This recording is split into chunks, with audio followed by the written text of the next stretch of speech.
21 next time, everybody. It is 3/26/25. That is your date. This is an interesting thing here. I got Cookie Monster, Elon Musk, Gordon Ramsay in your show. Pretty good, huh? We'll start with this. It is the state Senate special election from yesterday. Are we surprised?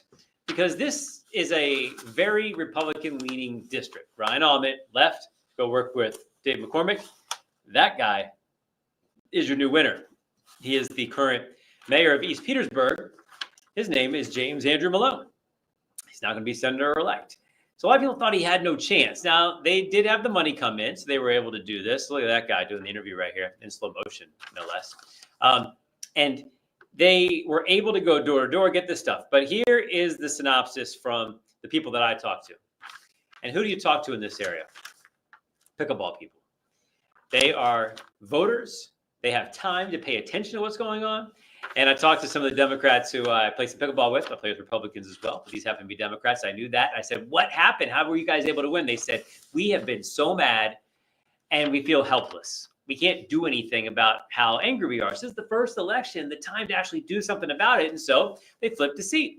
They're very happy to do that. And they said it's more productive than just, maybe burning down a Tesla dealership. That is not good. Speaking of that, though, this is a small little state race, right? State Senate, bigger than, the state house, but state Senate seat. Doesn't even change the balance of power in Pennsylvania. It's still the Republicans by a few.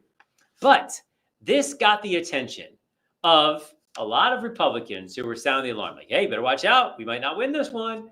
And so Elon Musk saw the results and decided to react to them. I think we have that coming up as well. So we'll look at that. The bottom line is this. There's the story. And Josh Parsons this afternoon, did say that the numbers weren't there. And so he was able to concede basically and say he's not going to move on. Some Republicans are saying that it wasn't the strongest candidate. Maybe we would do more.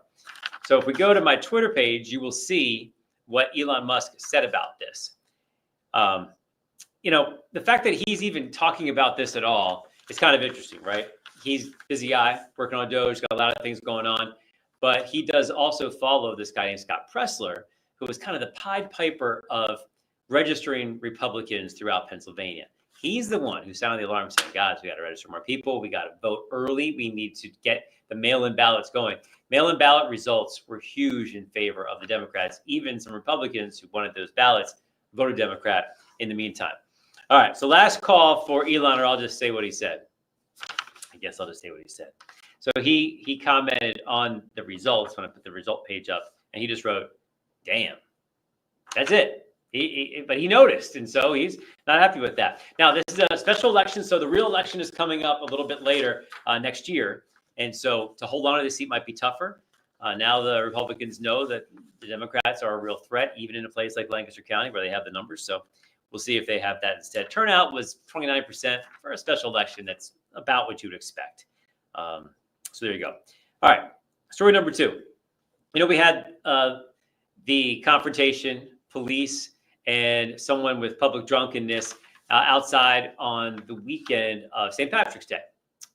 Well, we come to find out that part of the changes moving forward, Harrisburg police say that they are not going to authorize their officers to work their off-duty hours anymore to help out with security. So that is the new policy moving forward. So some say, oh, well, these places won't be as safe anymore.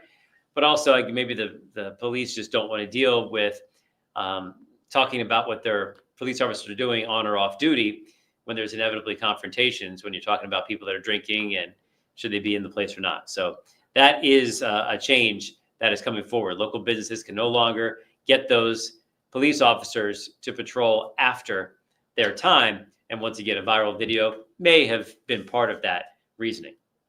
Let's get to this. I'm curious what you think about this, folks. And of course, we always like to see your comments and know that you're watching. Publicly funded media. We're not, right? So, CBS 21 Next, we have to sell ads. That's how we are able to function and have enough money to run what you're watching here, to pay us, and to do our things. So, it's a business. NPR and PBS, not a business. They do make money, but they don't make enough to run. And so they are subsidized by millions and millions of dollars by the federal government. Big hearing today that you're looking at right here. Should they still have the funding? So fire Elon, save Elmo. That's one of the lines from the Democrats. So the Democrats say, listen, we need this. There are scores of kids, maybe your kids, maybe yourself, who grew up watching Sesame Street, learning values like sharing and spelling and math, the count. Like, guy's great, right? But some say that some of the topics they get into are, not necessarily straight down the middle topics. But that's a Sesame Street question. That one's kind of blurry. The one that's interesting and actually has some hard numbers I'm going to get into here is NPR. So you're seeing NPR right here. There's been a whistleblower study and also their listenership to see what kind of content they're putting out. And this whistleblower in 2023, who worked there for a while, said only 11% of the listeners were conservative at that point. 67% were liberal, and the middle was 21%. And in hiring, this person said 87 registered Democrats were working in editorial positions and 0 Republicans. So that's why a Republican like that guy right there, Mr. Comer, is saying this is not a fair and simply informational place, the NPR, that's sending out information that people really need to hear. Instead, it's a biased place. And if they want to go that direction, they can, but it shouldn't be on the taxpayer's dime. One more piece about this. So what did the numbers say? So Pew Research did a question on this. Should Congress remove federal funding from NPR and PBS? Pew Research. This was done, this month. 43% say that NPR and PBS should still receive funding from the federal government. 33% says, I don't know, and 24% says no. So, right now, Congress is in the favor of Republicans. DOJ is trying to cut any which way it can. NPR, it's been talked about for a long time, should it be, funded this way? Or should it be treated like other news agencies like ours that have to come up with their own funding? So we will see where this one comes out. But that one's very interesting. We'll keep an eye on it for you. And imagine this.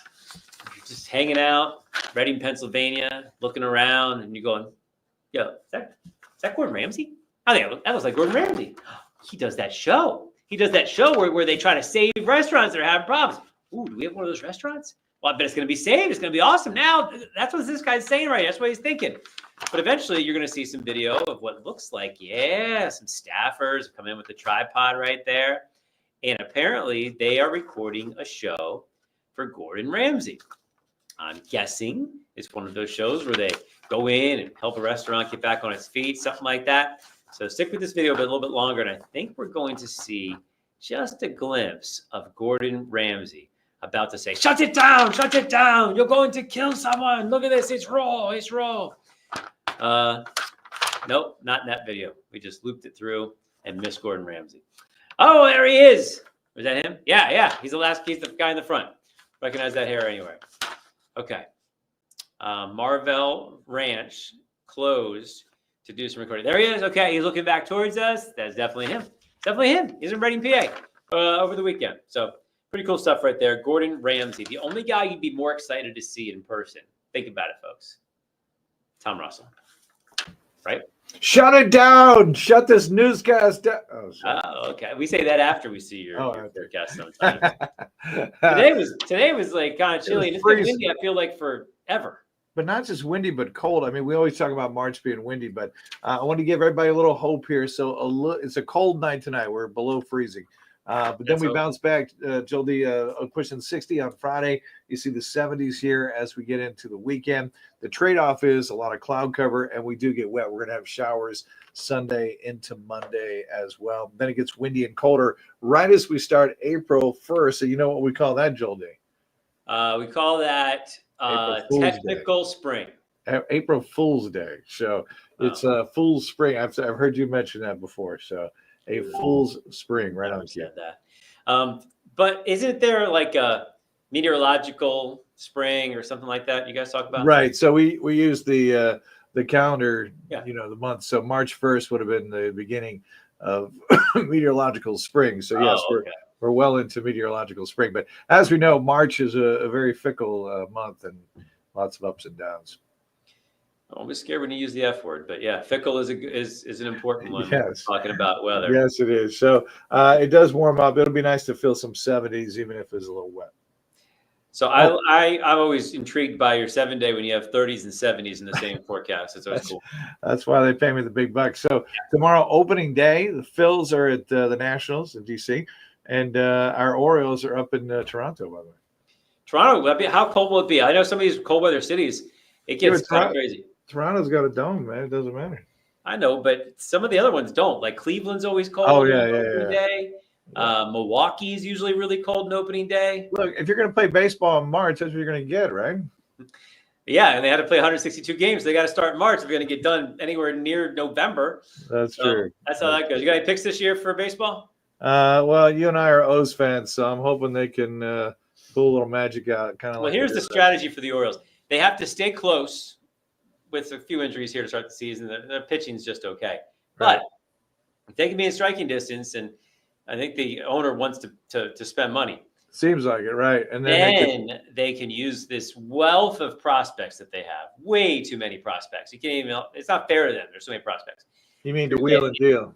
Yeah, you can use them to go get like the hot shot ace who's having the best year, right? And then get that guy in for the stretch run, and then get him when you need him, right? Yeah. So that's what I think their strategy is at this point, since they couldn't really bring in anybody before them, and they're also hoping that some of their injured guys will come back and help. Put me in, coach. But tomorrow, here's the real deal. Here's the real deal. I'm not ready to switch over to baseball yet because Sweet 16 tomorrow on CBS 21. March Madness, huh? You and I are Maryland boys, so from Maryland. So we had a problem with the coach. So I know, I don't know if you've been following, but the coach for Maryland is in heavy negotiations. And imagine this at home, folks. You're negotiating with your boss, and you're getting close to the finish line, and you're asking for a lot because you've had a productive year. You've done well, and then right when you're at the cusp of signing the contract, your boss leaves.